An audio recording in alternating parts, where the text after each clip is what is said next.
tuyakomereza hano mu gihugu cy'u Rwanda. Ubuyobozi bwa Sipiro bwatangaje ko hagiye kuza KBS za Sipiro zizajya zitwara abantu n'ibintu hano mu mujyi wa Kigali. Bamwe mu baturage bakangaranye bacyumva bino Sipiro yatangaje bavuga yuko hagiye gusohoka bisi ya Sipiro bahamutse, abandi bagira ubwo bavuga yuko izi bisi za Sipiro nizigera mu muhanda zizica abantu zikabamara, bitewe na moto kuntu zasohotse za Sipiro zikica abantu zikabamara zigakora impanuka zigiye zitandukanye. Abaturage bacyumva iyi nkuru yuko Sipiro igiye gusohora bisi zizajya zitwara abantu n'ibintu hano mu mujyi wa Kigali, bahise bapapa bavuga ko izi bisi batazigera bazijyamo umunsi n'umwe.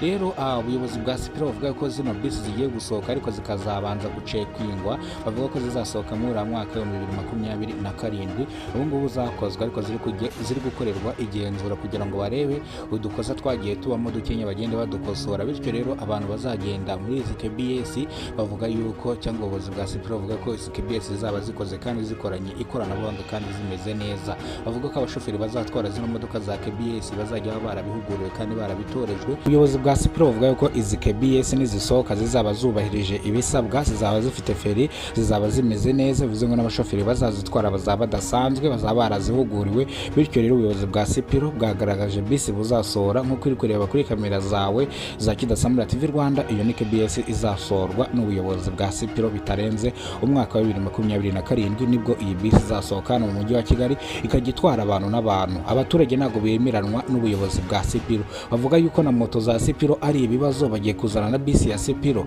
Abaturage bavuze ko izi bisi bazisubizaho bazikwene bazazigeza hano mu Rwanda, izi KBS bazazireka n'ubundi hano mu gihugu cy'u Rwanda dufite KBS nyinshi cyane, rero bikomeza kutwongerera ibibazo. Izo KBS zanyuma zigumane na moto zanyu zitugeze turahazi. Muribuka ko zakoze impanuka bamwe zikabica, Kamonyi moto yakoze impanuka iramwica, Ruyenzi yakoze impanuka moto iramwica, ku giti cy'inyoni Gicukiro moto yishe umuntu kandi iyo moto ni Sipiro, mu Kagaramanibo moto ya Sipiro yishe umuntu, Nyamagabe moto ya Sipiro yishe umuntu, Rusizi moto ya Sipiro yishe umuntu.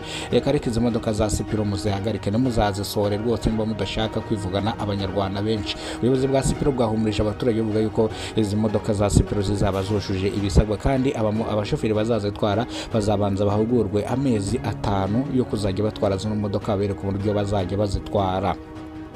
Abaturage ntago bumvikana n'ubuyobozi bwa Sipiro kugeza amagingo aya ngaya. Banditse ku nkoranyambaga, ubuyobozi bwa Sipiro bwanditse buvuga yuko izi moto zigiye gusohoka, nako izi modoka zigiye gusohoka. Abaturage rero banditse babamagana bavuga ati izo modoka zanyu ni muzireke tugumane Sipiro, nazo ntago tuba twizeye umutekano wazo n'urizerwa zikora impanuka kubera feri. Abamotari bazitwara birirwa barekarama yuko nta feri bafite, ni feri nimuzikoresha mukongera mugasora moto zifite amareyo. Niyo wabonye moto zifite amareyo nk'ay'igare, ibyo byabaye heka ubwo mushaka kutumara. Izo moto zanyu mwazanye zifite amasera nk'ay'igare muzazikure mu muhanda. Ubwo mushaka kuzana KBS nazo zifite amapine y'amasera, ugasanga rero nazo ziratwisha.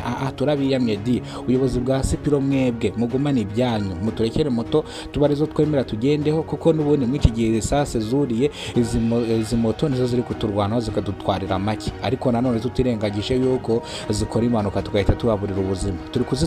Turi kuzitega kubera kubura uko tugira, ntago ari ukubera ko tuzishimiye. Kuba iyo tugeze mu rugo amahoro tushima Imana, kuko izi moto zanyu nta feri zifite, zirirwa zikora impanuka. Iyo zipfuye tubona abamotari bari kuzitwara ku magare, bivuze ngo akenshi rero ibi KBS byanyu bya Sipiro nimuzigere mubisohora.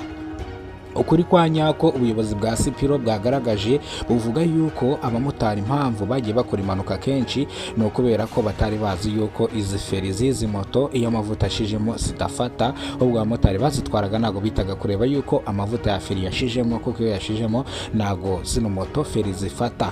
Abaturage bavuga ko batabanje guhugura bano bamotari mbere yo kubahereza moto, ahubwo bazaga bafata moto bigendera amafaranga akabaryohana. Mu by'ukuri ubuyobozi bwa Sipiro buvuga yuko bwasabye imbabazi imiryango yabuze ababo mu mpanuka. Rero reka amakuru yacu tuyasubikire hano, amakuru nakagaruka nimba aribwo bwa mbere ugeze ko n'umuyoboro wa Kidasamura TV Rwanda. Ibuka gukora subscribe, ufungura inzogera uzajye umenya byinshi dukora. Imana ikurinde, Imana iguhereze ubuzima buzira umuze, uhahe uronke ibyo uri gukora, Imana ikube hafi. Gayo gukorero amakuru nakagaruka, wikora subscribe uzajya ubona byinshi dukora umunsi ku munsi.